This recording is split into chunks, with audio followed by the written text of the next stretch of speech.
Maintenant, on est parti pour Week-end Rugby. Bienvenue à ceux qui découvrent l'émission. C'est votre nouvelle émission rugby. Tous les jours de match de l'équipe de France. On est ensemble à 18h pour à la fois débriefer, j'ai envie de dire, ce qui s'est passé dans la semaine et pour évidemment pronostiquer les matchs du week-end. Et je suis très heureux parce que Charles Brousse est le meilleur pronostiqueur de la bande jusqu'ici. Donc on va commencer très rapidement. On va se présenter. Bon, quand vous êtes sur la chaîne Twitch RMC Sport, généralement vous me connaissez, mais on est maintenant 300 000 à suivre la chaîne numéro 1 en sport sur Twitch. Donc merci à vous d'être si nombreux. Et si vous suivez le rugby, vous connaissez probablement Charles Brousse, centre de Hier Carqueiranne, passé par l'UBB, par Provence Rugby. Comment tu vas, Charles ? Bah écoute, très bien. Bientôt le week-end. C'est quoi votre programme ? Alors je rappelle que vous jouez tous les deux à Hier Carqueiranne. C'est quoi le prochain match pour Carquet ? Ça arrive très très vite ou il y a le temps encore ? Ouais, on a un déplacement demain à Bourgoin. Oh là, déplacement solide en plus. Bourgoin, c'est toujours aussi fort. Ils ont fait un bon début de saison ? Ils font un début de saison moyen, mais ils commencent à monter en puissance et trouver leur rythme de croisière. Donc ça va être costaud chez eux. Ouais. Et on va en parler un petit peu avec le capitaine Joachim Beaumont, toute moustache dehors. Joe, joueur passé notamment par les espoirs du MHR où tu as été champion de France. On t'appelle un peu la faucheuse dans le milieu suite à des déboires à Lille et à Strasbourg, malheureusement des clubs qui n'existent plus. Mais maintenant tu es le fier capitaine de cette équipe de Hier Carqueiranne. Après un très bon début de saison, vous êtes un petit peu dans le dur, 2 défaites de suite à domicile. Vous êtes remonté comme des coucous, Joe, avant ce déplacement à Bourgoin ? Ouais, on a envie de se racheter justement de ces deux défaites, à domicile. On était sur une bonne lancée et on a été un peu coupé dans cet élan. Donc pour pas repartir dans une spirale trop négative, il va falloir aller faire un match solide à Bourgoin. Vous êtes titu demain ? Oui. Charles, également, au rendez-vous ? Ouais, aussi. Bon, parfait. Et Théo de France, qui est régulièrement avec nous, il est aligné à l'arrière ou sur le banc ou pas dans le groupe ? Il en est où, Théo ? Sur ce match, il est hors groupe, si je dis pas de bêtises. Ouais, Et ça veut dire qu'il sera peut-être dispo pour lundi, parce que vous savez, Week-end Rugby, c'est l'ensemble de nos pronos, l'analyse des matchs à venir. Et tous les lundis à 19h, on est dans lundi Rugby. Là, c'est davantage le débrief des matchs. Il y a mon amoureux, nous dit Lexa Sora. Ah oui, c'est vrai, c'est celui qui était amoureux de Charles Brousse au collège. Le premier bisou, nous avait-il dit la dernière fois. N'hésitez pas le chat, évidemment, si vous avez des questions pour notre équipe. Si vous avez un avis à donner, n'hésitez pas, on est là pour en parler. Et le Ralph, je te réponds évidemment. Dès qu'on parle du match France-Italie, le programme il est assez simple. France-Italie, l'analyse des compos, est-ce que les Italiens peuvent vraiment nous poser des soucis ? Le match entre l'Écosse et l'Irlande qui va vraiment nous intéresser parce que normalement, on devrait, si on se qualifie, on affrontera en quart de finale une équipe de ce groupe, c'est-à-dire l'Irlande, l'Afrique du Sud ou l'Écosse. Et puis après, on va détailler évidemment les autres matchs du week-end avant de vous faire gagner 100 € de Box Sport. Comme à chaque émission, je vous ai préparé un petit jeu. On avait fait le juste prix la semaine dernière, lundi, et là ça va être simplement, vous devrez deviner l'identité d'un joueur. Frigo, nous dit Théo Def, qui est avec nous dans le chat. Bon, messieurs, on attaque tout de suite évidemment le match de ce soir à 21h que vous pourrez suivre avec moi ici ou sur RMC, commenté par Denis Charvet et Wilfried Templier.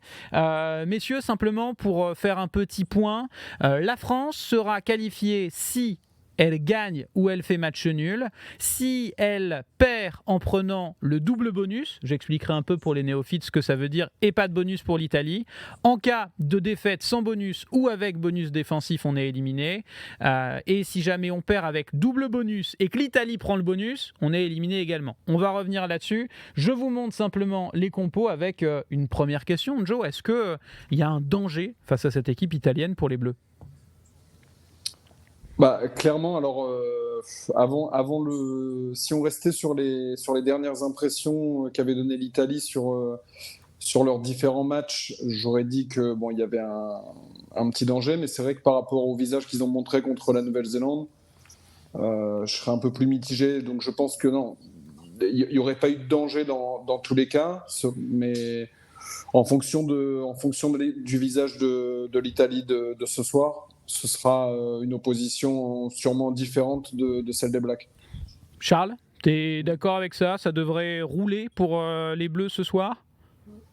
Ouais, normalement, il ne devrait pas y avoir trop de soucis, même si c'est une équipe qui nous pose à chaque fois qu'on les joue quelques difficultés. Après, je pense qu'ils ont pas mal subi la semaine dernière contre les Blacks. Ils doivent peut-être être un peu mâchés physiquement, donc je les vois mal réussir à tenir 80 minutes face à notre équipe ce soir.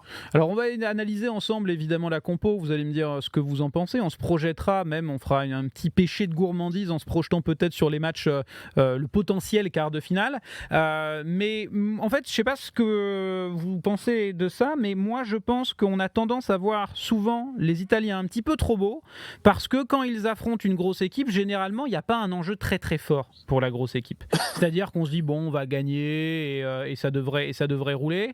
Quand ils ont affronté les All Blacks qui ont monté le curseur, ils se sont pris une tôle. Est-ce que Joe, c'est possible qu'on leur mette une tôle équivalente à ce que les Blacks leur ont infligé la semaine dernière, je crois? Non. Alors moi, j'y crois pas dans le sens où, là, clairement, le match contre les Blacks, tout leur réussissait aux Blacks. Vraiment tout, que ce soit les seconds ballons, les rebonds, les passes qui rebondissent et compagnie. Ils étaient vraiment dans un cercle vertueux sur tout ce qu'ils entreprenaient. Je pense que ce ne sera pas une démonstration comme on l'a vu la semaine dernière. Mais c'est français en plus. C'est typiquement français de se relâcher un peu contre les petites nations et de se transcender contre les grosses équipes. C'est intéressant ce que tu dis.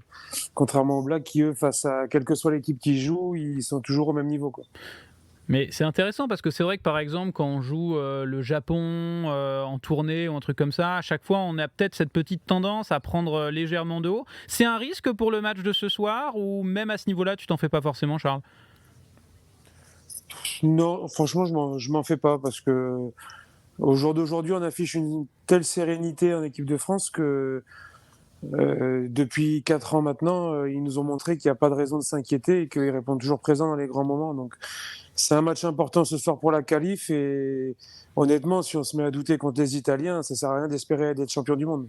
Petite question du chat, merci à KV1P22, même si le pseudo on dirait un peu un robot dans Star Wars. Joe il nous dit la défaite contre les NZ, est-ce que ça ne va pas donner un sursaut d'orgueil aux Italiens? C'est quelque chose qu'on voit beaucoup, c'est-à-dire moi ce matin j'en discutais, on me disait attention ils ont un caractère latin, ils vont pouvoir frapper fort en début de match face aux Bleus. Tu crois à cette possibilité ou pas forcément? Oui, non, ça c'est sûr qu'ils vont montrer un visage totalement différent. Après, comme l'a rappelé Charles tout à l'heure, physiquement, je pense qu'ils commencent à être quand même bien mâchés. Et donc, ils vont lâcher le venin pendant une vingtaine de minutes. Et puis après, le match, il deviendra, à mon avis, à sens unique pour la France. Bon, j'espère qu'on a raison sur ce match, parce que moi je nous vois aussi nous mettre une petite, pas une fessée, mais je veux dire 40 grains aux Italiens. On se mouille pas parce qu'on est favori. Si ça se passe mal, on fera un débrief, on dirait que c'est la faute de Galtier de toute façon et que nous on y est pour rien. Regardons un petit peu la compo de l'équipe de France, compo avec, je sais pas s'il y a des surprises. Vous allez me dire ça, Joe. Est-ce que tu es satisfait de la compo? C'est la compo que tu voulais voir, donc je vous la rappelle: Cyril Baille, Peato Movaca, Winnie Antonio en première ligne, Cameron Woki, Thibaut Flamand en deuxième ligne, Anthony Gelon, Greg Aldrich, Charles Olivon en troisième ligne, la charnière bordelaise, ça plaira à mon avis à un de nos intervenants, Max Lucu et Mathieu Jalibert, derrière Biel Biarré, Jonathan Danty, Gaël Ficou, Damien Penaud, Thomas Ramos en 15. Elle te plaît cette compo de l'équipe de France, Joe? Ouais, franchement, elle me plaît. Alors, la petite surprise, c'est vrai que Gelon, je l'attendais pas forcément comme titu. J'ai l'impression qu'il est peut-être passé un peu devant Kroos dans l'esprit de Galtier en vue du quart. Biel Barré, on en parlait. On disait que là, les 2 derniers matchs qu'il avait joués, c'était potentiellement des matchs qui allaient permettre à Galtier de choisir entre lui et Villiers pour la suite. Et bon, je pense que clairement, il a su saisir sa chance et que pour le quart de finale, sauf blessure, ce sera lui qui attaquera. Sur François Cros, est-ce que tu trouves pas que l'équipe est peut-être un poil plus équilibrée avec lui plutôt qu'avec Anthony Gelon? Tu préfères, alors pas forcément quel joueur, mais dans le système bleu avec Aldrit et Olivon indéboulonnable, t'aurais préféré voir quoi? Anthony Gelon ou François Cros? Bah, franchement, j'avais pas de préférence. Je trouve que c'est deux joueurs qui ont quand même pas mal de similitudes dans le sens où c'est deux très gros défenseurs. C'est des mecs qui sont quand même qui ont beaucoup d'activités défensives et aussi sur les soutiens. Je pense que Kroos, il a quand même un petit avantage sur la touche. Mais hormis ça, pour moi, c'est des joueurs qui se valent. Est-ce que tu penses que Je pense que c'est aussi pour donner du temps de jeu à Anthony Gelon, je pense, avant les matchs couperets aussi. Comme actuellement, il a enchaîné contre deux équipes dites plus faibles. Là, c'est une vraie équipe un peu plus supérieure, j'ai envie de dire. Donc, c'est la dernière occasion pour vraiment qu'il enchaîne et qu'il retrouve son niveau avant les quarts de finale. Et après, peut-être qu'ils trancheront entre Kroos et Gelon suivant les profils dont ils auront besoin. À ton avis, donc, c'est en quelque sorte un test pour voir si Anthony Gelon il pourrait débuter face à l'Afrique du Sud, ce qui est en gros le scénario le plus probable. Ouais, mais pas un test, je dirais, mais plus pour lui donner du rythme encore, parce qu'au final, il a enchaîné contre deux petites équipes. Ça tapait pas forcément très fort physiquement, donc là, ça va taper un peu plus fort ce soir. Justement, ça va lui permettre à lui de retrouver encore d'autres sensations et d'enchaîner un troisième match consécutif et de se sentir plus prêt pour une grosse nation. Donc ça, théoriquement, on va dire que dans l'esprit de Galtier, ce serait son pack type, les gars? Ouais, avec l'absence de Marchand, quoi. Avec l'absence de Marchand, bien sûr, qu'on espérait pour ce match, qui s'est blessé musculairement lors du match d'ouverture. Est-ce qu'on pourrait adapter ce pack en fonction de l'adversité? En gros, est-ce qu'un Romain Taofifénois qui est un 5, donc c'est-à-dire un deuxième ligne extrêmement costaud, qui apporte quelque chose d'autre, vous pensez qu'on pourrait le voir titulaire, par exemple, face à l'Afrique du Sud, une équipe avec un fort tonnage, ou bien on restera avec, sauf retour de blessure, sur la même compo, quel que soit l'adversaire en face? Moi, je pense que c'est possible en fonction de la performance ce soir d'un Cameron Woki. Parce que je pense que dans la hiérarchie, Thibaut Flamand est un petit peu devant aujourd'hui avec les performances qu'il a fait. Mais si ce soir, Woki fait un match correct sans sortir du lot et que Taofifénois, lui, fait une très bonne rentrée comme il a l'habitude de faire, ça peut être une vraie option contre les Sudaf de l'aligner directement et d'avoir un Woki qui est beaucoup plus mobile après pour une fin de match si on veut mettre du rythme. Joe, tu es d'accord avec ça, toi? Ouais, bah. Le truc, c'est qu'en fait, je te dis, en fait, nous, à chaque fois, on dit qu'on veut Tao en 5 et Thibaut Flamand en 4. Mais à chaque fois, c'est Cameron Woki et Thibaut Flamand. Alors, est-ce qu'on continue notre propagande ou bien est-ce qu'on dit, bon, bah non, bah ça y est, c'est pour la compétition entière? Ouais, non, mais après, c'est aussi un équilibre à trouver. C'est vrai, enfin, le souci de l'Afrique du Sud, c'est que c'est vrai qu'un Tao, il ferait du bien au niveau de l'impact physique. Mais l'Afrique du Sud, c'est une sacrée touche, hein. On l'a vu contre l'Irlande, ils ont contré un nombre incalculable de ballons.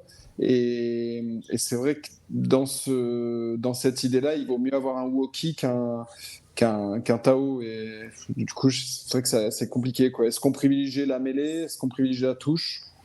Bon, là, c'est plutôt, on va dire, le volume de jeu, la touche et Romain Taofifénois en impact player pour 30 minutes. Et globalement, c'est la tendance depuis la compétition. Question de Hario dans le chat. Joe, est-ce que tu regrettes, alors parce qu'on va également parler du banc avant de regarder les arrières, mais on a un banc qu'on qualifie en 5-3, c'est-à-dire 5 avant, 3 quarts. Est-ce que tu regrettes, toi, la non-sélection de Sékou Makalou, qui était utilisé pendant très longtemps avant cette Coupe du Monde en tant que, on va dire, joueur polyvalent sur le banc, capable de rentrer en troisième ligne, mais également à l'aile? Est-ce que ce banc 6-2, 6 avant, 2 3 quarts, te manque, Joe? Est-ce qu'il me manque? Enfin, je regrette pas tant que ça la non-sélection de Makalou dans le sens où, comme je te disais, je trouve que c'est un joueur qui, offensivement, il apporte beaucoup et il est capable de faire un exploit et de marquer un essai de 80 mètres comme il l'avait fait lors du précédent match. Mais je trouve que dans un profil vraiment troisième ligne, il apporte moins que les troisième lignes qu'on a là à l'heure actuelle sur la feuille de match. Pas assez d'impact défensif, on va dire, c'est ça ? Ouais, je trouve qu'il est quand même. Il a moins d'activité défensive et moins dur au contact en défense. Ouais. Ça, je partage cette idée. Moi, j'adore Sékou Makalou, qui est un joueur, tu as raison, ballon en main, complètement fou. On a eu la chance d'avoir Martin Lenné, préparateur physique au Stade français, et Ethan Rendel, qui est un ailier du Stade français, qui vient aussi un petit peu du Seven.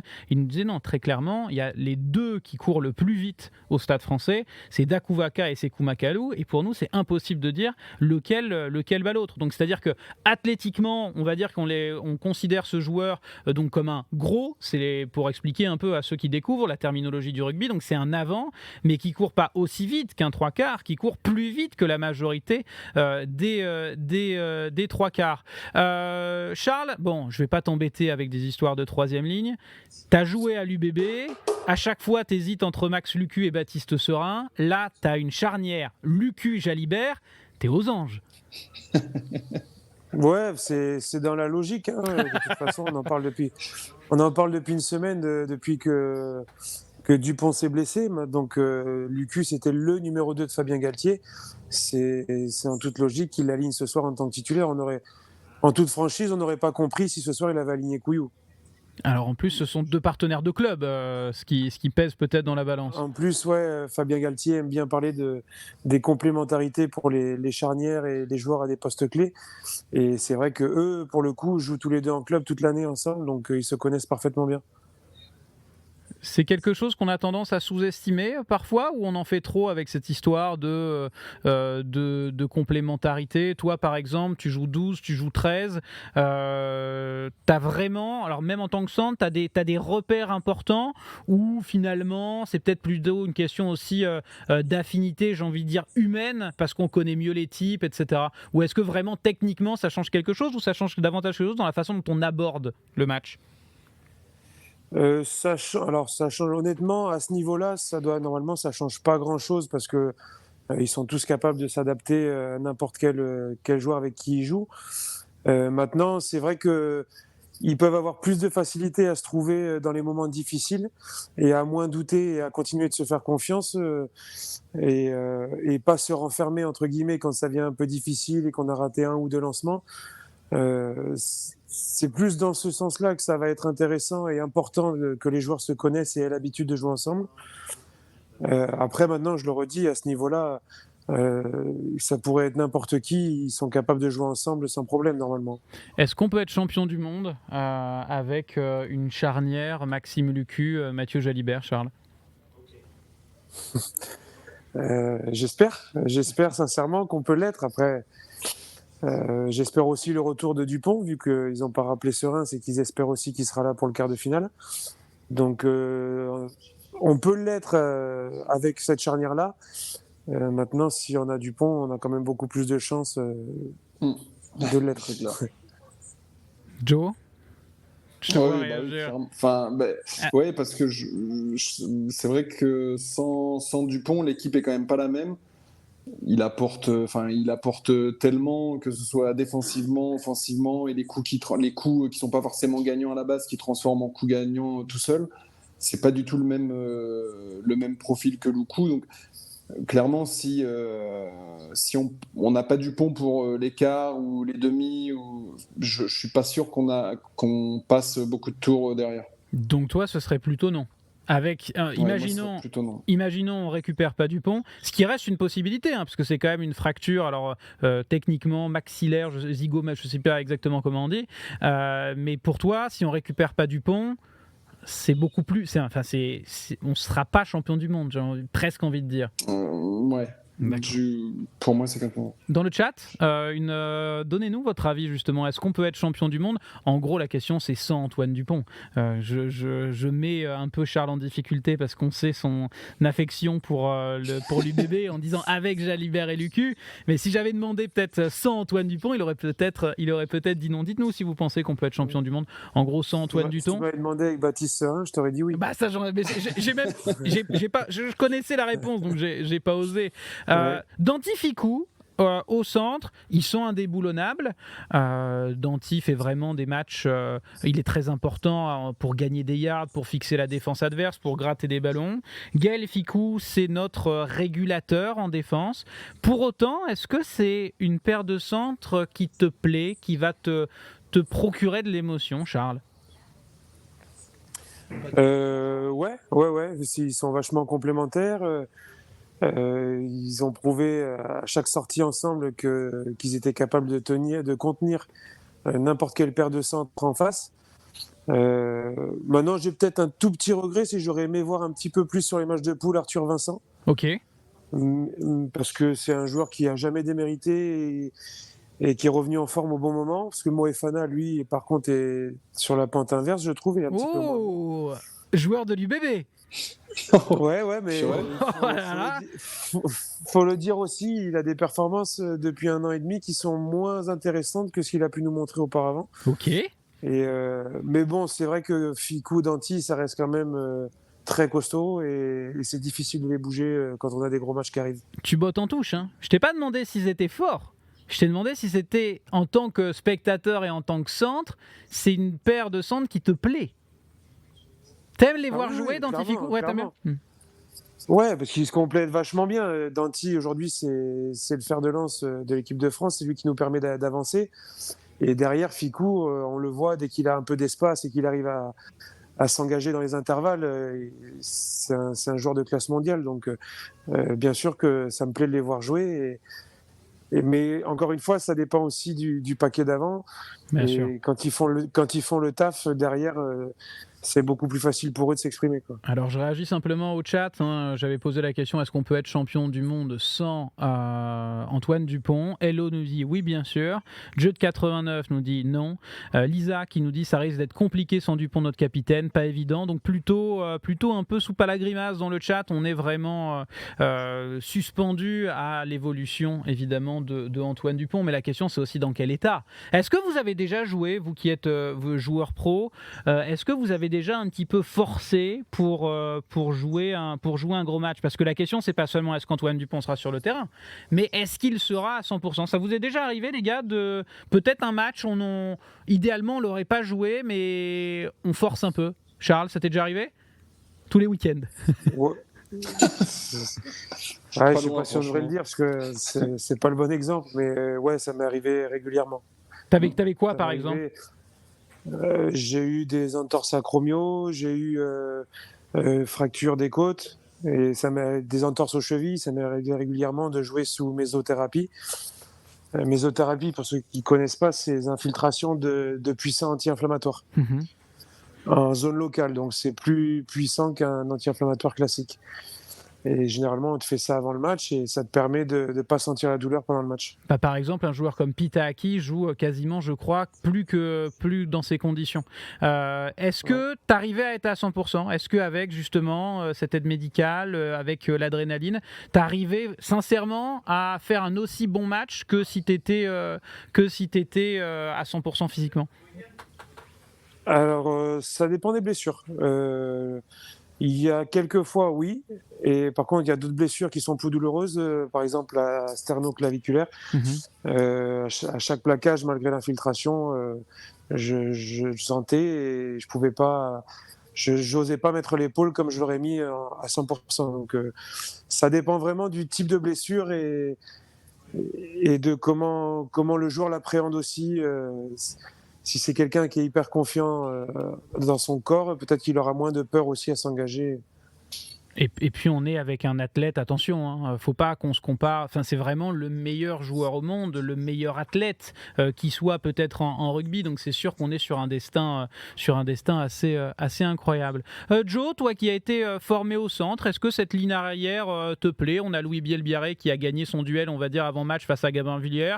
Danty Fickou, Penaud Ramos, j'ai envie de dire que ça roule, c'est ce à quoi on s'attendait. Et on a également le banc dont on doit parler avec Baptiste Couillou qui jouera chez lui, à Lyon. Yoram Moefana est un joueur assez décevant dans le jeu courant, mais toujours, pour moi, le meilleur buteur au monde. Melvin Jaminet, est-ce que cette compo globale, arrière des Français, elle te plaît? Alors la compo de départ, elle me plaît totalement. Après, bon, c'est sûr que sur le banc, c'est pas. J'aurais bien vu aussi comme Charles un Arthur Vincent. À la place de Moefana, donc j'imagine. Ouais.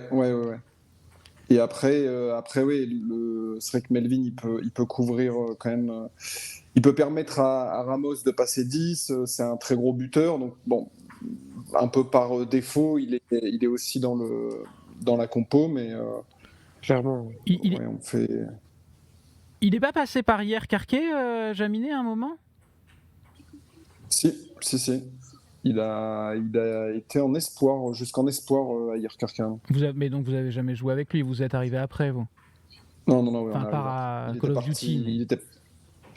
Il était parti à Perpignan avant qu'on arrive. Ouais. Donc Arthur Vincent au lieu de Yoram Moefana, qui ont l'avantage, on va dire, d'être à la fois centre et de couvrir à l'aile, ce qui est évidemment très important. Moi, j'avoue être un petit peu surpris parce que on a à la fois Louis Biel-Béarret qui peut jouer à l'aile et à l'arrière, Moefana qui peut aussi couvrir à l'arrière, Damien Penaud qui peut aussi jouer au centre.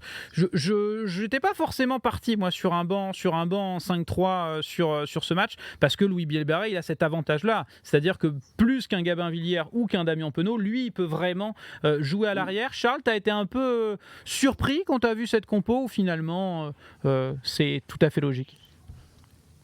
Non, c'est dans la logique de ce que Fabien Galtier a fait depuis maintenant le mois de novembre l'année dernière. C'est Jaminet, il paye un peu. Il bénéficie un peu de la blessure de Ntamak indirectement, puisque dans la tête de Galtier, Ramos c'est le numéro 10, numéro 2. Donc il n'y a pas de 10 sur le banc en fait. C'est ça, il n'y a pas de ouverture sur le banc. Ouais. C'est ça, parce qu'à l'époque, quand on avait encore Ntamak. On a perdu Charles. T'es encore là, Charles ? Attends, t'inquiète pas. J'ai la main maintenant. On t'entend pas, mais je vais m'occuper de ça dans un instant. Normalement, on te va. Ça y est. Voilà. Ah, c'est bon. Oh, je sais faire. Ouais, je te disais, ouais, du coup, quand Ntamak n'était pas blessé, on avait Jalibert sur le banc, et avec Lucu et Moefana, bien souvent, ou un autre 3/4, mais Jaminet était hors groupe. Et aujourd'hui, le fait que en fin de match, il compte sur Thomas Ramos en numéro 10, ça permet à Jaminet de rentrer dans le groupe en remplaçant. Donc c'est un choix qui reste logique. Celui qui doit peut-être ronger son frein, en fait, c'est Antoine Astoy, parce que Antoine Astoy, il pensait peut-être avoir un peu plus de temps de jeu suite à la blessure de Romain Ntamak. Je rappelle, Antoine Astoy, c'est un numéro 10, comme Jalibert, comme Ntamak. Il est champion d'Europe avec La Rochelle. Et en fait, suite à la blessure de Romain Ntamak, on ne l'utilise pas comme deuxième 10, on utilise en réalité Thomas Ramos comme deuxième 10 pour des questions de complémentarité, etc. Donc globalement, une compo qui vous plaît, vous voyez une belle victoire de la France. Simplement un petit mot peut-être sur cette équipe italienne. Est-ce que parmi ces joueurs, il y a un ou des joueurs dont on doit quand même sérieusement se méfier ou même pas ? Est-ce qu'il y a un joueur qui vous procure un petit peu quand même d'émotion dans cette équipe italienne ? Ouais, Monti-Ioane. C'est vrai, t'aimes bien Monti-Ioane ? Ouais, franchement, je trouve qu'il fait des bons matchs. Il est vraiment dangereux offensivement. Et je crois qu'il signe au Loup, si je ne dis pas de bêtises. Donc il va découvrir une ville qui le rejoint dans quelques jours, à mon avis, parce que de toute façon, là, ils ont terminé leur compétition. Il faut que j'arrête quand même, parce que sinon, on pourra vraiment faire des clips si on perd. Dans quelques jours, il va pouvoir être à l'entraînement avec Félix Lombé. Charles, Monti-Ioane, c'est le nom que tu aurais cité aussi ? Non, pas du tout. Il joue pas à l'UBB. Ouais, non. Ça, je sais, tu l'as cité parce que tu t'entendrais bien avec lui à la muscu, je le sais, mais non, c'est pas un joueur qui me fait rêver, et encore moins qui m'inquiéterait sur le terrain. Allez, si tu devais en sortir un pour l'Italie, c'est Capuzzo. C'est le seul qui est vraiment imprévisible et qui a des capacités athlétiques où il est capable sur un crochet de te faire une différence. contre puis, n'importe quelle équipe. Il l'a montré dans le tournoi Destination. petite question tactique pour ceux qui s'intéressent évidemment à ces questions. Il y a un changement dans la composition italienne. Généralement, on a Paolo Garbizzi, le numéro 10 du MHR, qui est aligné au 10, et Tommaso Allan qui est aligné au poste de 15. Charles, est-ce que tu penses, là on a quand même mis du côté italien un 10 et un 12 qui sont pas des énormes gabarits, qui sont pas réputés pour être de gros défenseurs. Est-ce que tu penses qu'avec un Jonathan Danty dans nos rangs, c'est une zone qu'on va chercher à tabasser en quelque sorte? C'est pas je pense, c'est j'en suis certain. De toute façon, le style de jeu français, quel que soit l'adversaire, c'est la prise du milieu de terrain avant tout pour lancer le jeu. Donc ce soir encore plus que d'habitude, je pense, comme c'est un 10 et que en général ils sont réputés un peu moins bons défenseurs que d'autres joueurs comme la troisième ligne par exemple ou comme un 12. C'est sûr et certain que ça va être une zone que le 15 de France va cibler, quoi. Bon, écoutez, en tout cas, on est globalement confiants. Messieurs, c'est l'heure des pronostics. On va se faire, je vais vous faire gagner également dans le chat à nouveau 50 € de Box Sport à celui ou celle, ou à ceux, si vous êtes plusieurs, qui trouveront le score exact. Alors c'est dur, je suis d'accord, mais on est plus de 600, donc il y a quand même moyen qu'on ait un bon résultat. Allez, je commence. Je vais dire victoire de l'équipe de France, 48-12. Charles. Moi j'aurais dit 36-12 pour l'équipe de France. Ok. J'allais dire quelque chose comme ça en plus. Oh, il m'a volé mon 36-12. 36-12, hein, tu m'as dit, Charles. Ouais. Joe. 35-16. Ah, donc je suis un peu trop optimiste, mais on voit une victoire tranquille, hein, 24, 19, 36 points. Dans le chat, on est sur quel écart? Ouais, d'accord, on est à peu près sur le même genre. Arrêt Buffet qui nous dit 44-12, Lisa Bleu 45-20, Momol 51-14, Albiche 53-13, Benraï 49, Le Goût de 78, Victoire France 37-17. En tout cas, ce qui est assez clair, c'est qu'on voit une nette victoire française. On passe à la suite. Donc, messieurs, avec un match peut-être plus accroché, est-ce qu'on peut avoir une surprise écossaise? L'Écosse affronte l'Irlande dans un match décisif pour la qualification. Alors, je peux vous parler un peu des scénarios possibles. Déjà, il faut savoir, pour ne pas se prendre la tête, que si l'Irlande gagne, l'Irlande termine première et l'Afrique du Sud deuxième. Pourquoi ce match nous intéresse et pourquoi on va passer quelques minutes dessus? Simplement parce que c'est l'adversaire potentiel de l'équipe de France en quart de finale. Le rugby est déjà un sport compliqué. En plus, on a fait un tirage au sort déséquilibré avec d'un côté la France, la Nouvelle-Zélande, l'Irlande, l'Afrique du Sud, potentiellement l'Écosse. Dans la même partie de tableau, ça veut dire que ces équipes s'affronteront en quart de finale. L'Irlande première, l'Afrique du Sud deuxième, si l'Irlande gagne. Maintenant, j'ai d'autres possibilités, honnêtement, elles sont interminables. Pour l'Écosse, il va falloir gagner, on va dire, de plus de 8 points. Si l'Écosse gagne de plus de 8 points, normalement, c'est dans la poche. Après, j'ai vraiment une liste de 1, 2, 3, 4, 5, 6, 7 scénarios qui permettent une qualification à la fois de l'Afrique du Sud, de l'Irlande éliminée, etc. Je ne suis pas sûr de rentrer dans les détails. Par contre, Joe, j'ai besoin de ton avis. Est-ce que l'Écosse peut le faire face à l'Irlande? Non, franchement, je vois pas comment ce serait possible. Il y avait pour moi, le gros match du premier et du deuxième potentiel, c'était Irlande-Afrique du Sud. À aucun moment on parlait trop de l'Écosse. Et là, avec les quarts qui arrivent, les équipes qui vont être de mieux en mieux réglées, l'Irlande qui va mettre sa plus grosse équipe. Je vois pas du tout l'Écosse pouvoir les embêter sur ce match. Charles, meilleur pronostiqueur de l'équipe. Possible un coup écossais? Non, je rejoins Joachim. Honnêtement, ils vont vouloir, on connaît Finn Russell qui est un joueur un peu fantasque, ils vont vouloir envoyer du jeu de partout pour gagner ce match, les Écossais, parce que c'est ce qu'ils aiment, le jeu dans le désordre. Et face à une équipe comme l'Irlande qui est vraiment en place défensivement et hyper pragmatique, je pense que la moindre erreur, ils vont la payer cash Et à mon avis, l'Irlande va l'emporter assez facilement. Alors j'ai quand même quelque chose à vous soumettre. Alors déjà, évidemment, la compo irlandaise. Moi, j'ai un problème avec cette équipe irlandaise, c'est que ce sont, alors j'exagère, mais toujours les mêmes. Est-ce que vous pensez qu'en mettant, alors ils avaient mis la compo quasi type en faisant tourner à la 55e, mais quand même face à la Roumanie, face au Tonga, face à l'Afrique du Sud, face à l'Écosse ce week-end, et évidemment pour être champion du monde, tu pourras pas faire un turnover en quart, en demi ou en finale. Est-ce que vous pensez que tu peux jouer 7 matchs à haute intensité en 8 semaines, quasiment avec les mêmes hommes?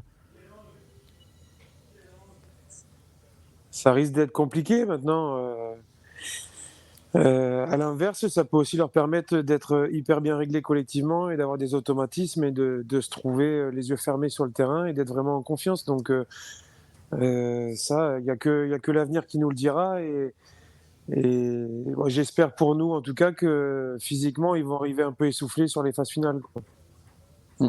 Ouais, c'est vrai que contrairement à une équipe comme l'Afrique du Sud, par exemple, qui a un jeu qui est très physique, qui est très défi, très un contre un, l'Irlande, c'est vrai que c'est un jeu hyper léché, hyper réglé, que Sexton lance, et ils ont besoin de repères collectifs et ils ont besoin de répéter en conditions réelles pour être parfaitement précis au niveau des timings et compagnie. Mais alors moi j'ai une théorie, c'est que je préfère affronter l'Irlande en finale qu'en quart de finale, parce que je pense qu'ils le paieront forcément. Moi, j'entends bien le côté, mais quand tu vois l'intensité des matchs, c'est parce que eux probablement, alors ils ont l'Écosse, à mon avis, ils vont gagner sans trop de problèmes, mais quand même, tu vois, on sait quand même un Peter Schöman, un Duhan van der Merwe, quand tu te le prends sur le rable, normalement il peut y avoir un peu de dégâts. En quart de finale, si tout se déroule comme on le pense, c'est-à-dire victoire de la France face à l'Italie, victoire de l'Irlande face à l'Écosse, ils ont la Nouvelle-Zélande en quart de finale, Nouvelle-Zélande qu'on a un peu vite enterrée, mais qui va être un très très gros morceau et il y aura encore de la casse. Moi je pense vraiment qu'ils auraient dû faire peut-être souffler quelques joueurs, alors peut-être pas face à la Roumanie, parce que, mais par exemple face au Tonga, même s'ils sont un peu supérieurs, pour avoir quand même une petite plage de repos, et je pense presque que c'est une petite erreur. Alors, pour Joe, je crois que c'est ton favori quand même, l'Irlande, pour le titre final. Ouais. Charles, c'était qui ton favori, toi, pour le titre? Moi, j'avais mis la France. Bon, très bien. Je préfère C'était avant, quand on avait Dupont, quoi. Mais en même temps, tu sais, Non, mais j'y crois toujours. Joe n'est pas des plus patriotes. C'est quand même pour la première émission de Lundi Rugby. Est-ce que tu sais comment il s'est pointé, Charles, au niveau vestimentaire? Devine.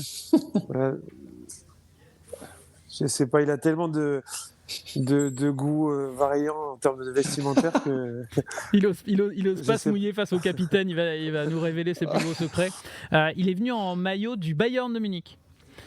Pour une émission rugby, la première d'une émission rugby française. Il s'est dit tiens, je vais mettre le maillot du Bayern. Alors, il n'y avait même pas de Ligue des Champions ou quoi que ce soit. On jette un œil à la compo écossaise. C'est quoi alors Joe, tu nous disais les... Oula, elle est un peu... Non, elle est volontairement comme ça. Un peu bizarre cette compo. Non, j'ai merdé. Oui, c'est bien ce que je pensais. Joe, quand tu nous dis cette compo écossaise, elle peut pas le faire, en gros, face à l'Irlande. Pourquoi ? Qu'est-ce qui leur manque en fait ? Alors c'est pas tant une histoire de compo, c'est juste que collectivement, je trouve que l'Irlande, elle dégage bien plus de force et de sang-froid que l'Écosse, parce que l'Écosse, elle est quand même elle est très dépendante du niveau de Finn Russell. C'est lui qui fait un peu les beaux jours et les mauvais de l'Écosse en fonction de ses choix et de sa réussite. Et alors que, à contrario, l'Irlande, tu sens que c'est vraiment un collectif qui est huilé, qui répète, ça répète jusqu'à épuiser l'adversaire. en plus de ça, ils ont vraiment un déficit physique, les Écossais. Tu sens que ils pourraient taper dans une défense pendant des heures. Il n'y a pas un joueur qui est capable de casser la ligne comme un Bundee Aki, comme un Jonathan Danty peut le faire, ou un Grégory Aldrit. Et aujourd'hui, je pense que l'Écosse est très plaisante à regarder jouer, parce qu'ils sont très joueurs, ils mettent beaucoup de volume, mais physiquement, ils ont ce déficit encore qui fait qu'ils ne sont pas au niveau des grandes nations mondiales. Ça manque de puissance, quoi, clairement, l'Écosse. C'est devant qui risque de se faire concasser. Est-ce que... Alors, grand débat, messieurs. On est avec un 3/4 et avec un avant qui a changé de bord, rugbystiquement. Est-ce que le rugby, ça se gagne devant ? Bah oui, clairement, c'est... T'en fais pas, il allait prendre la parole. là-dessus, t'en fais pas. Ça se gagne devant le rugby, Joe ? Oui, non, mais c'est sûr que déjà la base des lancements d'une équipe, c'est sur la mêlée, c'est sur la touche, donc ça part de devant. Si devant on n'a pas les ballons, derrière on peut pas lancer le jeu et les 3/4 peuvent pas s'exprimer, quoi. On dit souvent no scrum no win. Pas de mêlée, pas de victoire. Ça c'est souvent vérifié quand même. Je rappelle, quand on dit que le rugby se gagne devant, ça veut dire les 8 joueurs, en fait, du 1 au 8, c'est ce qu'on appelle les avants. Généralement, alors je vais pas dire c'est les plus costauds, parce que sinon les deux ils vont se mettre des pièces, ils vont pas arrêter. Ça, ouais. Et quand on voit Joshua Tuisova, on peut quand même en douter. Face au vieux W. Nel, qui est un petit peu en réathlétisation, l'écossais. Et c'est ça, en fait, quand on parle du rugby de devant, ça veut dire la puissance du pack, ça veut dire la mêlée, ça veut dire la touche. Charles, tu es moins bavard que d'habitude sur cette question. J'ai laissé le soin à Joachim de répondre, il l'a très bien fait. Donc tu es d'accord, ça se gagne devant le rugby ? Oui, clairement. Je sais que nous, les 3/4, quand on est en défense et qu'on a notre paquet d'avant qui prend le dessus physiquement, c'est bien plus facile derrière de défendre et d'anticiper les attaques adverses. Allez, on part donc sur nos pronos pour ce match. Alors j'avais commencé, simplement le chat, pardon. Mistigan qui nous dit s'il y a Irlande face à NZ, ce sera un très très très gros match. Je pense que là-dessus on est tous d'accord. Malgas qui nous dit l'Irlande est la plus belle équipe de la Coupe du Monde. Pour moi, il faut prier qu'une autre équipe arrive à les éliminer. Dreams qui nous dit les Irlandais, soit ils auront 2-3 blessés, soit ils auront trouvé la potion magique d'Obélix. Ça y est, les accusations de dopage sont déjà lancées après 3 matchs.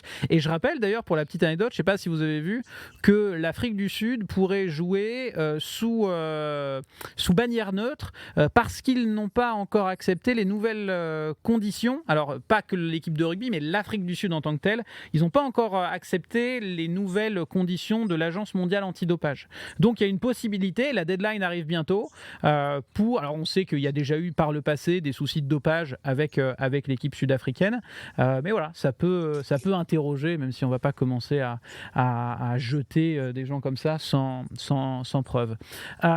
Et Malgas qui nous dit quelque chose avec laquelle on n'est pas forcément d'accord. Il nous dit ce qui manque à l'Écosse, c'est un Jonathan Sexton. Nous, on est plutôt, ce qui manque à l'Écosse, c'est du poids. C'est du Meafou, du Will Skelton. C'est ça, les gars. Ouais, plutôt un pack qui est dominant et avec des joueurs du coup qui sur l'impact physique arrivent à prendre le dessus sur l'adversaire direct. Allez, l'heure des pronos. Irlande, Écosse. Qui commence ? Attends, Joe, tu t'es plaint que Charles dise un pronostic qui ressemble au tien tout à l'heure. Tu vois quoi ? 28-12. On est d'accord que c'est pour l'Irlande. On donne le score de l'Irlande en premier. Charles ? 34-17 pour l'Irlande. 34-17. J'allais dire. Et je vais dire 34-10. C'est pas mal, 34-17. Je vais rester dans la même ordre d'idée. Je vais dire 33-16, on va dire ça. Dans le chat, si vous voulez, on refait un concours pour 50 € de Box Sport. 30 € de Box Sport. Je viens de me souvenir que ce sera 60 € sur la France, 30 € là, parce que j'ai plus de Box Sport à 50 €. Donc pour 30 €, sinon vous allez vous plaindre. 30 € de Box Sport.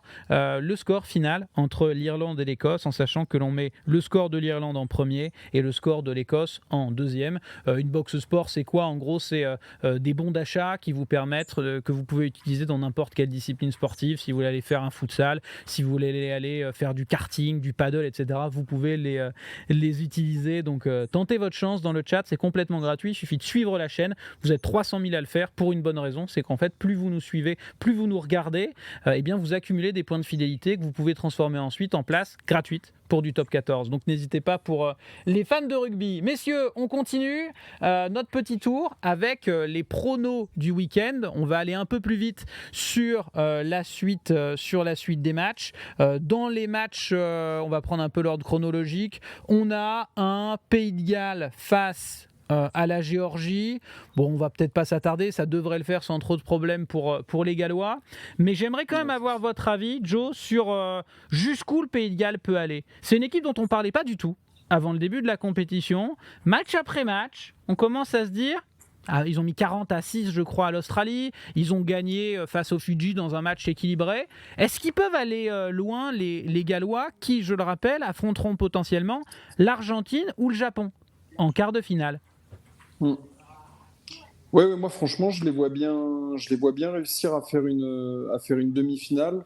Le stage de préparation là, de Coupe du Monde qu'ils ont fait cet été, je trouve que ça les a clairement, ça les a transformés. C'était vraiment pas terrible tous leurs matchs précédents et depuis c'est bien plus solide. Ils ont des joueurs qui sont en pleine forme comme leur capitaine là, Jack Morgan, exceptionnel. Jack Morgan. Ah ouais. Et franchement, ouais, je les vois bien réussir à aller jusqu'au moins en demi.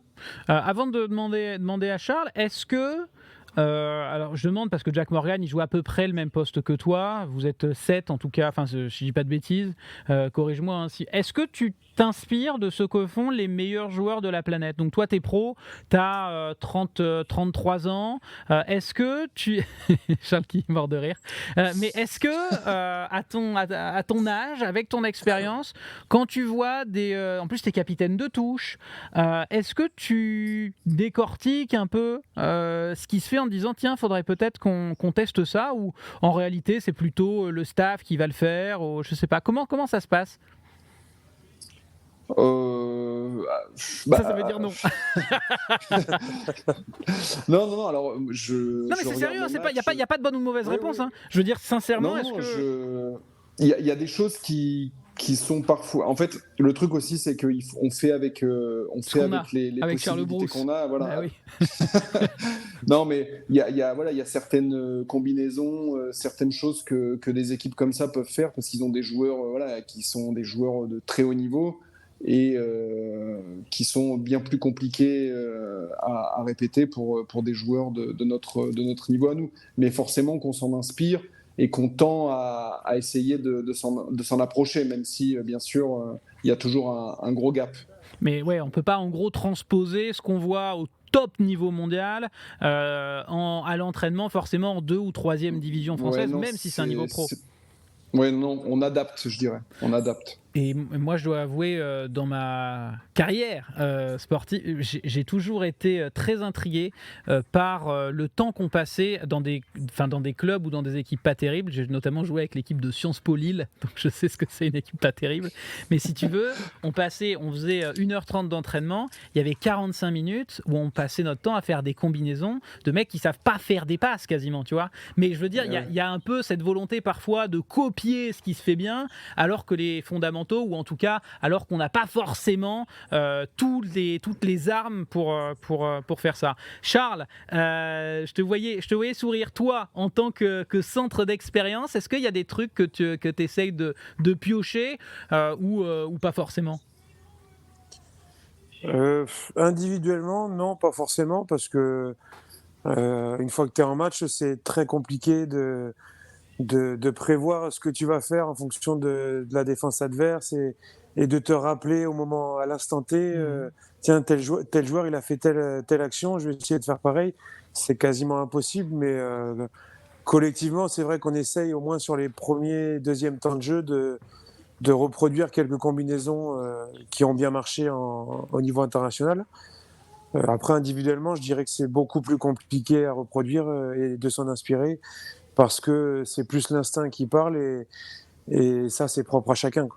Est-ce qu'il y a, je sais pas pourquoi, ça y est, j'ai des questions, je fais une interview à cœur ouvert. Est-ce que vous avez, parce que je pense à comment on progresse, comment on évolue quand on est joueur de rugby pro, est-ce qu'il y a des joueurs dans votre carrière qui vous ont servi? Alors je parle pas de temps en temps, je pose la question du poster dans la chambre t'avais qui, là c'est pas ça. C'est est-ce que vous avez des joueurs qui vous ont pris un peu sous leur aile dans votre carrière, alors plutôt avant maintenant, mais tout au long de votre carrière, des joueurs qui vous ont servi un peu de mentor en vous expliquant, en vous donnant des petites clés, en vous apprenant des choses, ou vous vous êtes fait tout seul, j'ai envie de dire. Charles, est-ce qu'il y a un joueur dans ta carrière, tu dis celui-là quand même, il m'a fait un peu grandir en tant que joueur de rugby?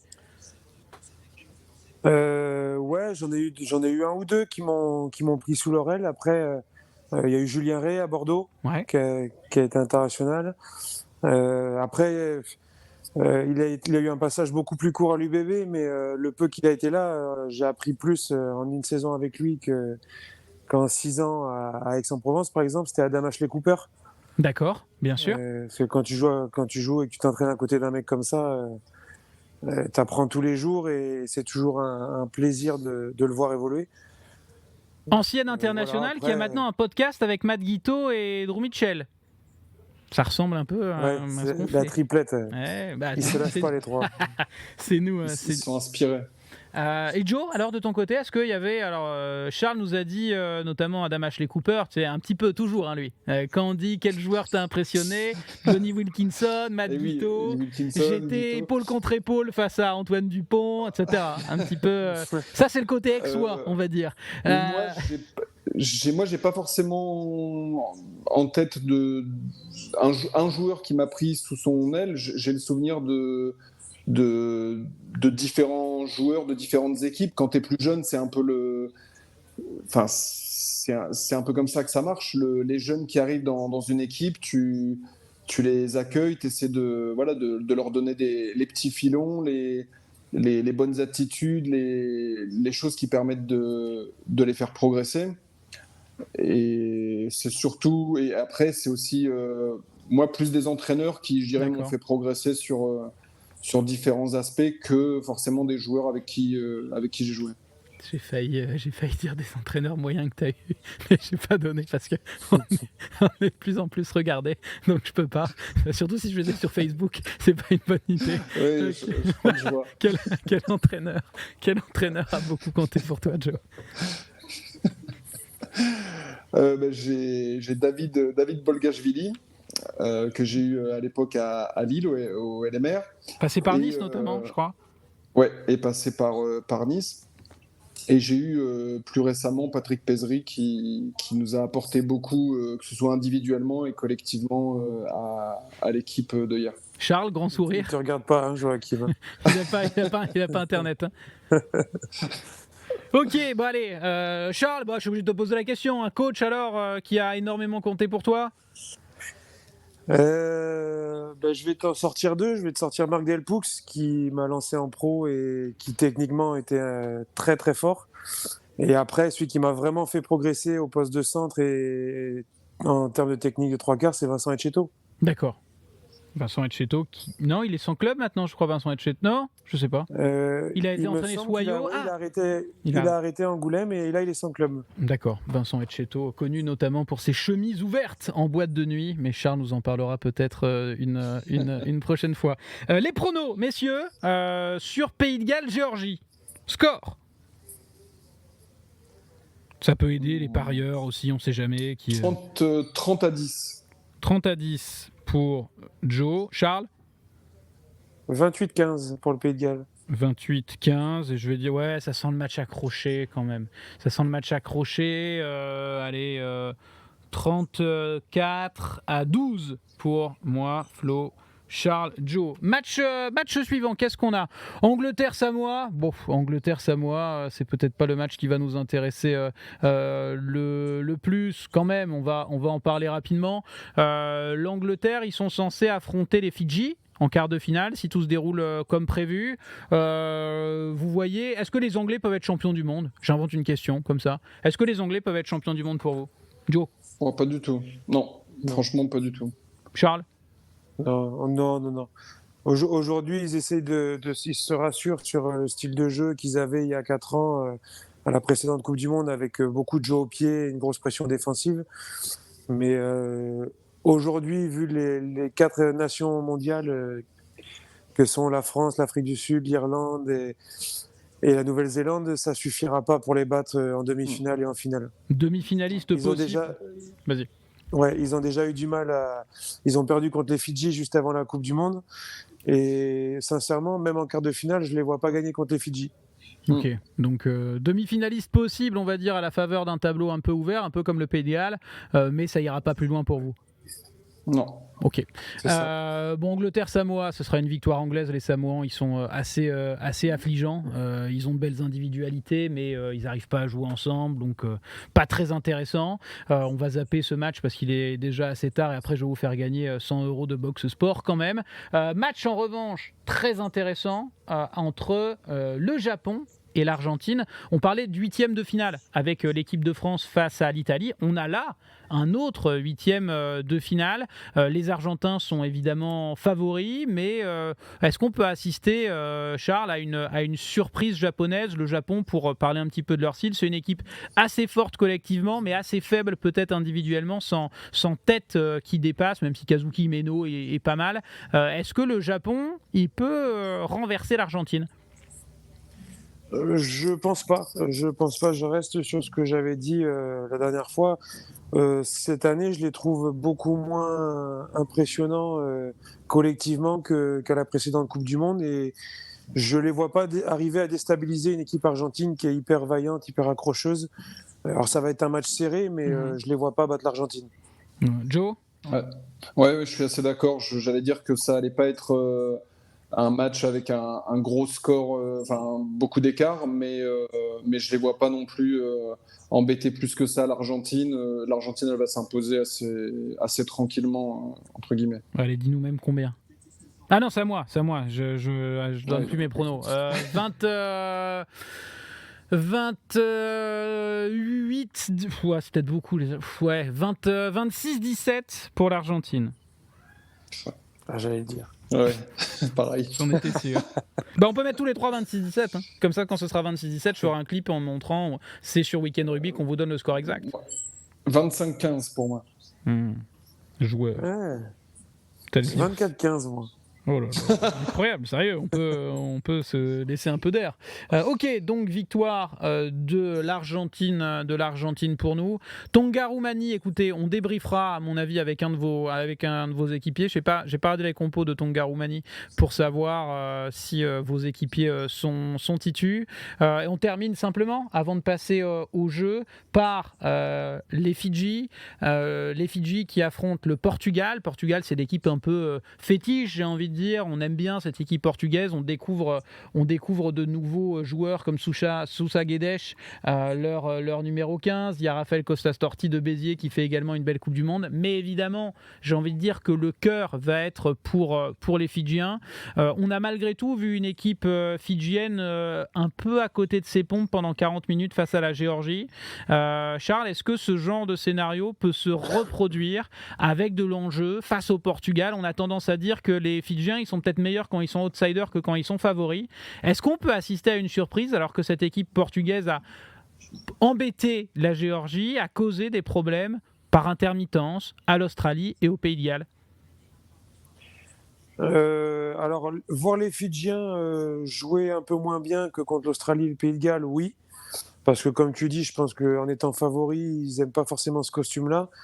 Maintenant, l'enjeu pour eux, il est tellement grand et tellement historique pour leur nation que je les vois pas perdre ce match si important pour leur histoire.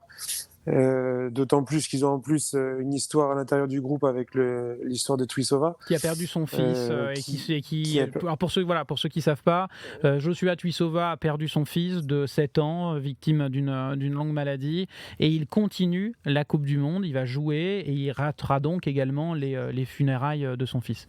C'est pour un peu de contexte pour ceux qui ne suivent pas trop. Ouais. Je pense que par rapport à ça aussi, ils vont avoir envie de rendre hommage à son fils et à Tuisova. Et je vois mal les Portugais physiquement arriver à contenir les Fidjiens pendant 80 minutes. C'est vrai que... Alors moi, j'aime pas parler trop de ce sujet parce que pour moi, c'est de l'ordre de l'intime. J'ai vu beaucoup de choses sur les réseaux sociaux. Est-ce qu'il devrait pas? Je pense vraiment, sincèrement, que ça nous regarde pas. Après, d'un point de vue sportif, c'est vrai que ça peut apporter quelque chose de transcendantal, en quelque sorte, à cette équipe. Donc, d'un point de vue sportif, ça, je suis complètement d'accord avec toi. Ça peut avoir son incidence. Joe, est-ce que le Portugal peut briser le rêve fidjien? J'ai vu des mèmes, comme on dit chez les jeunes, sur Facebook, les moins jeunes cette fois, avec des joueurs australiens. Je crois que c'est Michael Hooper et Quade Cooper, déguisés avec une moustache et avec le maillot portugais. Est-ce que le Portugal peut briser le rêve fidjien? Non, je pense que encore une fois, le Portugal va réussir à les mettre à mal, peut-être sur certaines actions de jeu à certains moments, mais sur l'ensemble du match, comme vous l'avez dit, cette histoire avec Tuisova, le fait que historiquement il pourrait se qualifier et le fait d'avoir aussi, à mon avis, ils ont dû un peu redescendre de leur petit nuage avec ce match contre la Géorgie, parce que après l'Australie, forcément, hein, ça devait être un peu la folie. On est qualif, on a battu le. Voilà, c'est ça. Ça devait être un petit peu la folie. Ils ont peut-être abordé le match un peu moins sérieusement. Ils se sont fait un peu peur. Et ça va aussi, à mon avis, leur servir de leçon en se disant que voilà, s'ils n'abordent pas les matchs à 100% et avec le maximum de respect pour l'adversaire, ça peut leur jouer des mauvais tours. Et c'est pas ce qu'ils veulent. Donc c'est quasiment un bon match moyen. Il arrive en tout cas au bon moment. Victoire donc fidjienne. On va pas faire de pronos. On en a déjà 4 sur les plus gros matchs. Parfait, on est bon. On termine l'émission. Alors je vous rappelle évidemment que l'émission sera disponible en replay sur la chaîne YouTube RMC Sport. On termine par un petit jeu, messieurs, vous le savez, c'est la salle de jeu. La salle de jeu, vous pouvez remporter 100 € de Box Sport. C'est très simple, je vous explique les règles. Là, c'est un qui est simplement. Je vais vous donner la biographie d'un joueur de rugby. Le premier dans le chat qui me donnera l'identité du joueur remportera 100 € de Box Sport. Alors 3 Box Sport non 90 je crois. 3 fois 30. 3 Box Sport d'une valeur de 30, mais vous pourrez comme ça les cumuler. Pardon. Est-ce que vous êtes prêts, évidemment, Charles et Joe? Si vous avez la bonne réponse, vous n'attendez pas le chat. Vous êtes en guerre contre le chat. Si on peut faire des économies, c'est pas plus mal. Ok? Vous êtes prêts? Ouais. Allez dans le chat, n'hésitez pas, hein. C'est complètement gratuit pour jouer avec nous, il suffit de suivre la chaîne. Snake la machine, tu vois, Snake, t'as bien fait. Tu suis la chaîne pour jouer, tu viens de le faire. C'est une très bonne, vous devriez imiter Snake la machine pour qu'on ait encore plus de followers. Et c'est important les followers parce qu'en fait, je vais être tout à fait transparent, quand on est beaucoup de followers, on peut aller voir nos patrons. On peut leur dire, regardez, maintenant on est suivi par 300 000 personnes et donc on peut vous diffuser, je vous rappelle qu'on le fait, sur la chaîne Twitch RMC Sport, gratuitement des matchs d'Europa League, de Conference League, des combats de MMA. Donc n'hésitez pas à nous suivre. Allez, c'est parti pour et peut-être du rugby, un de ces 4. C'est parti pour le jeu. Joueur de rugby né à Paris. J'ai un beau palmarès, mais davantage en club. J'ai remporté 2 titres européens, 3 titres de championnats nationaux avec des équipes différentes. Donc un beau palmarès en club, plutôt léger en sélection. Sélection dans laquelle j'ai un palmarès vierge. Je ne dispute pas la Coupe du Monde actuelle. J'ai joué dans plusieurs championnats, mais j'ai fini ma carrière en France en 2022 dans un club où Charles Brousse a notamment évolué.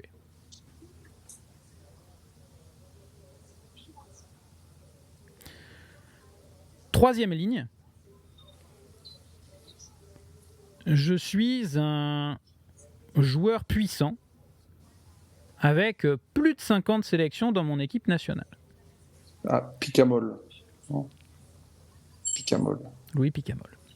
Bonne réponse, à la fois de Matwitch dans le chat, Matwitch31, et de Joe. Matwitch l'a dit au même moment ou même avant. Donc Matwitch31, tu remportes 90 € de Box Sport. Bravo à toi Matwitch. Et bravo à Joe qui est, autant Charles est peut-être le meilleur pronostiqueur de l'équipe, on va pas se le cacher, pour l'instant. Autant de Joe sur les jeux, monsieur est joueur, monsieur a du Très talent. joueur. Merci à tous d'avoir été avec nous pour Week-end Rugby. On va suivre évidemment, on va continuer, on va partir un peu du côté de Rotten sans flamme, on vivra le match ensemble. Après le match France-Italie, on aura l'after rugby avec Delegue et Scrella, si je dis pas de bêtises, jusque minuit. Je vais vous faire un aveu. Il est même prévu, en cas d'élimination, c'est terrible les médias, qu'on pousse jusque minuit et demi. Mais bon, on devrait être couché normalement à minuit, je m'en fais pas trop. Merci Charles, merci Joe, merci Momol dans le chat. Quant à nous, pour le programme Week-end et lundi rugby, on se retrouve évidemment lundi à 19h et on va vivre, je vous rappelle, France-Italie ensemble. Merci les gars, à la prochaine. Merci, Ciao. à bientôt.